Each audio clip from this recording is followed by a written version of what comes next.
These notes go with section 3.4 in your text, and they have to do with inequalities.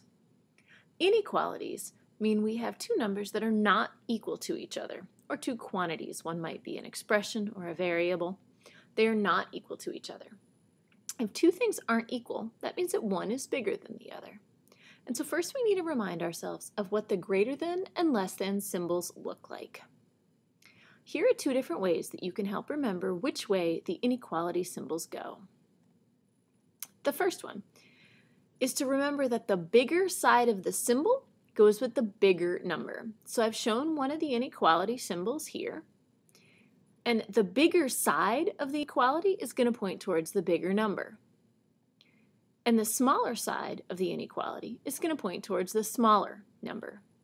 So this says that 3 is less than 5. 3 is the smaller number, 5 is the bigger number. And so the inequality sign simply aligns with the numbers. The second tip is that we think about this inequality sign as being a mouth, like it has some teeth in it. And it's always going to be eating the bigger number. So in this case, 5 is the bigger number, and 3 is the smaller number. The inequality sign is going to munch on the bigger number.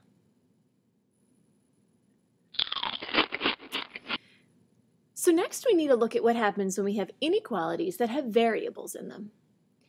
This inequality, x is greater than 8. Let's think about what numbers we could plug in for 8 to make this true. Well, I could plug in 9 for x, then I would have 9 is greater than 8, and that's true. I could plug in 100 for x, because I'd have 100 is greater than 8, and that's true. I could plug in 8.000001 for x, and I'd have 8.00001 is greater than 8. So long as I plug in any number that's bigger than 8, this inequality is true. So there's not just one solution to this inequality, like there were with many of our equations. There's a lot of solutions. This inequality is sometimes true, but it's only true when I have values of x that are greater than 8. So how do we show where we would find all of those solutions on a number line? Well, the first thing we need to do is show all of the numbers that are greater than 8. So in this case, I'm going to shade over everything bigger than 8. And I want to show that I can get very, very close to 8, but that 8 itself is not a solution. Because if I plug in 8 for x, I'd get 8 is greater than 8, and that's not true. So I'm going to draw a circle around the number 8. When you're making number lines with inequalities on them, you don't need to put all of the numbers beneath your number line. Notice I've put 0, 1, 2, 3, 4, etc., etc. All you need to put is the one single number that you're showing greater than or less than. So in this case, a number line that just had a little tick mark at 8 and had a shaded arrow pointing to the right would be sufficient. So every number that's covered over in red on the number line above is a solution to this inequality. Numbers can get very close to 8, but not 8 itself. If I wanted to show numbers less than 8, I would simply shade over stuff that's below 8 on the number line. And again, I put a circle right at 8 on the number line. So this is how I show all the numbers that are less than 8. In addition to having greater than and less than, there are two more inequality symbols we need to know.